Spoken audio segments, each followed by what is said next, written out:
Hi everyone, this is Gamer. I'll be returning to another solo challenge run. I know I mentioned Lugia and Ho before, but I learned that those two start with Whirlwind and don't learn an attacking move until level 22 in Gen 3. That makes these solo runs not very enticing, especially with Whirlwind being -6 in priority. Maybe if I get real good will I give them a chance. For now, I'll move on to the Joldo Starters with Meganium coming up first. I actually think Meganium is the hardest out of the three, so I wanted to get this Pokemon out of the way. I just feel that not enough love is given to the Grass Starter, not in Gen 2 and still not in Gen 3. The run might not be impossible, but I anticipate it being rather painful when I get to the Elite 4.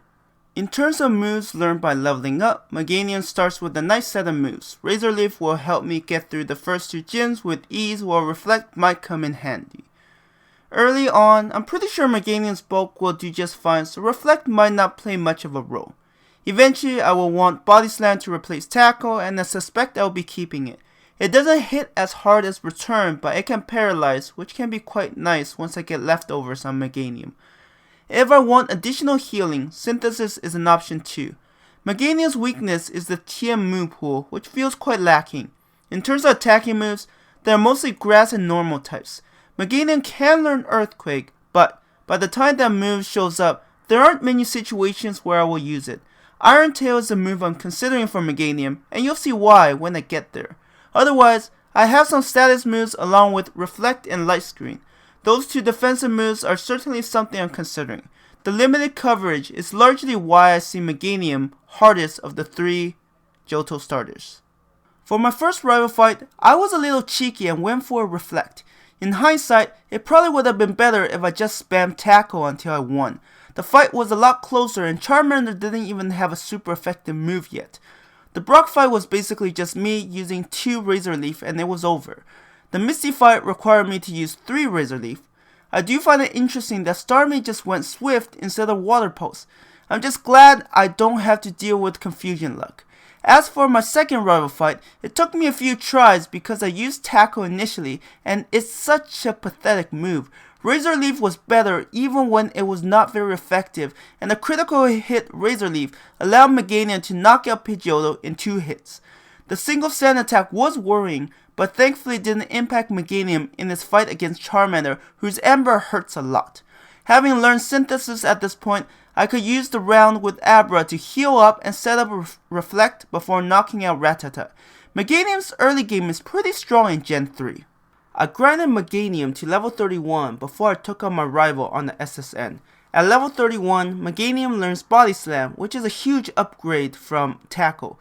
Only Charmeleon needed 2 Body Slams, while my rival's other Pokemon all got taken out by a single Body Slam.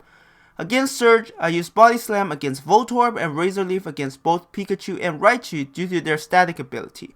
Meganium still got paralyzed, but took out Pikachu and Raichu with relative ease. Speaking of paralysis, I was worried that I would be encountering it against Erica, so I gave Meganium a Cherry Berry. Victory Bell paralyzed Meganium with a Sunspore, forcing the Cherry Berry to be used immediately. Luckily, 2 Body Slams were enough to knock it out. Tangela got paralyzed by the first Body Slam and couldn't do anything due to paralysis. Meganium got a critical hit Body Slam that nearly took out Vileplume, but it was then put to sleep. 2 turns later, Meganium woke up and got another critical hit Body Slam. Vileplume got single acid off before I beat it and Erica. Meganium has certainly surprised me with his performance so far. Meganium swept through my rival's team in the Pokemon Tower. We then had a rematch at Silph Co, and Charizard was such a threat by itself. Its scary face makes Meganium extremely slow since Meganium was never known for its speed. Smokescreen is frustrating to deal with since I have no answer to it. Flamethrower can remove 3/4 of Meganium's health, and even Wing Attack can do 1/4 of Meganium's health. Overall, Charizard is built for anti-Meganium. Oddly enough, the winning attempt was when Charizard doesn't use Flamethrower, and even then, it came very close as Meganium was paralyzed with only 9 health left. This fight was way too close. Compared to the rival fight, Giovanni was simply a pushover. The Sabrina fight was simply spamming Body Slam until Meganium swept her team. Only Venomoth needed 2 Body Slams, while the rest of her Pokemon all needed 1. Even if they survived one Body Slam, I very much doubt they could do much to Meganium given that it doesn't have poison typing like Venusaur. Koga, however, was a different story. The lack of a poison type meant that poison attacks like Sludge are super effective against Meganium and can poison. My first attempt ended in a pretty decisive loss because all of Koga's Pokemon hit pretty hard. One level later, Meganium is once again challenging Koga. The difference this time was Paralysis and Muck using Minimize instead of Sludge. The first attempt failed due to the steady stream of damage that even Meganium's bulk cannot overcome. The second attempt was a walk in the park compared to the first attempt. I wasn't looking forward to the Blame fight because I'm relying on Body Slam and both his Growlithe and Arcanine have Intimidate. That's in addition to the Fire Blast, which I expect to be quite devastating. During my first attempt, Body Slam did a one-shot Growlithe and that made me quite discouraged. This actually gave both Growlithe and Ponyta a chance to use Fire Blast. If it were for leftovers, I would be at half health already. I then set up a Light Screen against Rapidash who missed his first Fire Blast.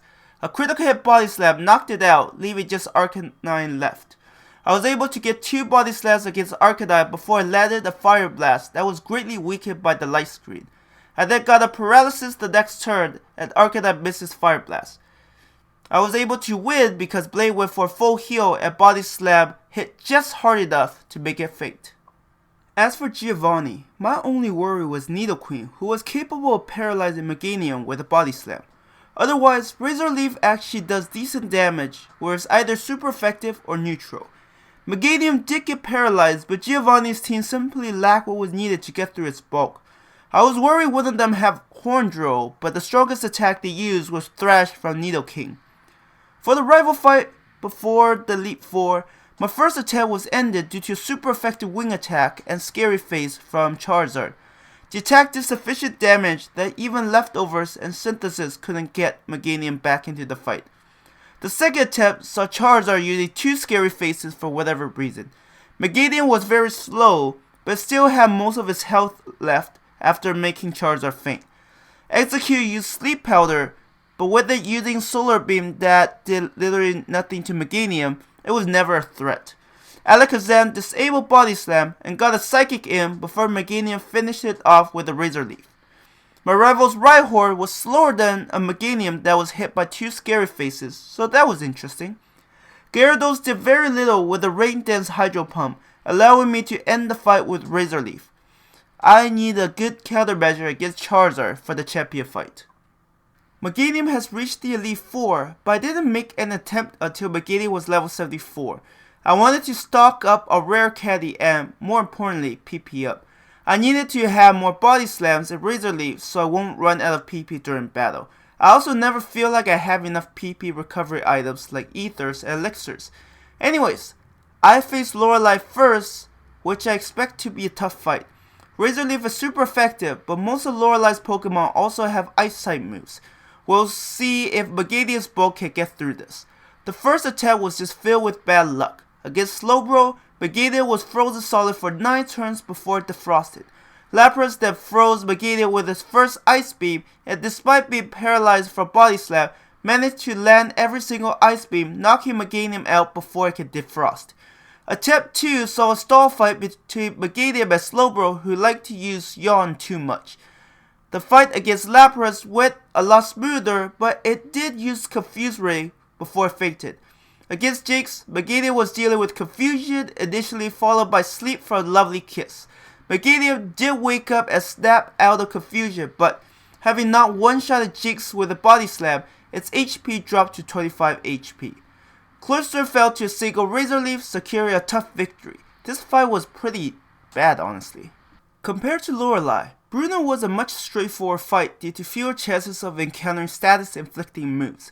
Onix fell to a single Razor Leaf, while Hitmonchan was fully paralyzed and didn't even use a move. Hitmonlee missed his Mega Kick, so it didn't do anything. Machamp got a Rock Tomb off before critical hit Body Slam knocked it out. The final Onix fell to a single Razor Leaf. This felt relaxing after the difficult Lorelei fight. While I expected a tough fight with Lorelei, Agatha was honestly the Elite Four I was most worried about. Her Gengars are immune to Body Slam, and Razor Leaf isn't very effective against them.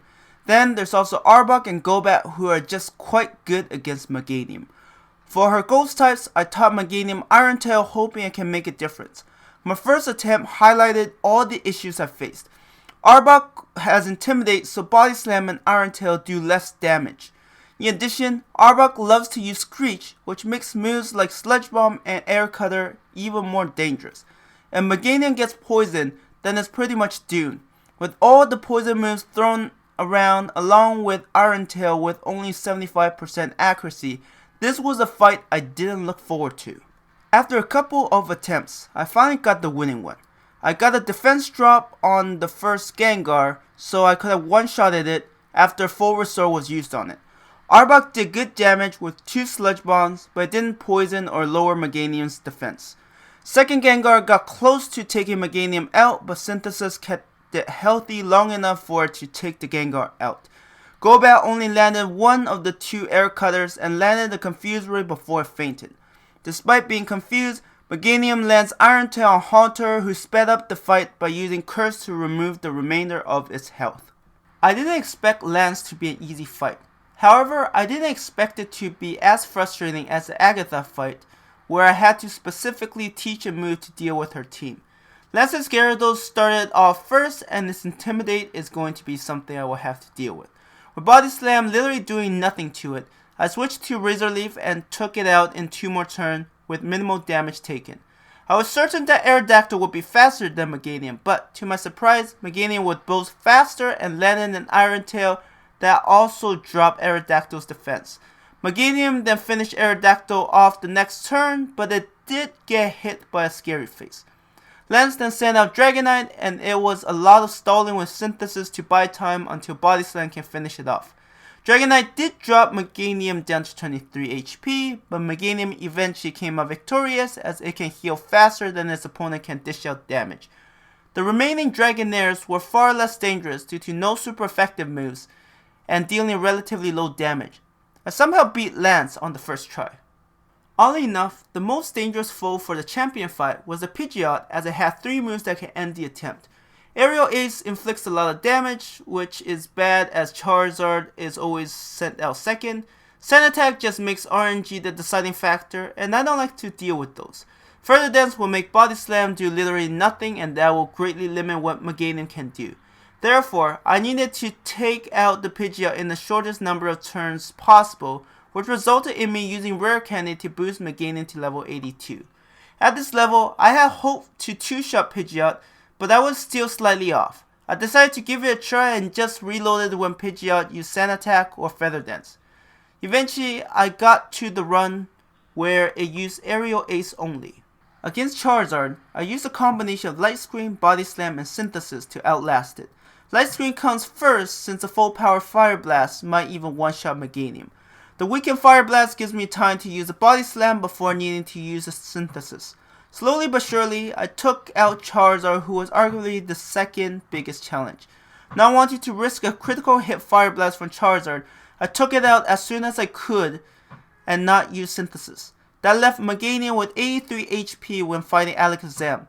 Body Slam didn't one-shot it, and it dropped Meganium down to 35 HP. Executor, despite putting Meganium to sleep, was thankfully using Egg Bomb, which wasn't very accurate, and I got through it relatively easily. It did set up a Light Screen, which I fear would be enough to keep my rivals Rhydon alive from one Razor Leaf, but the 4x super effective move was too much.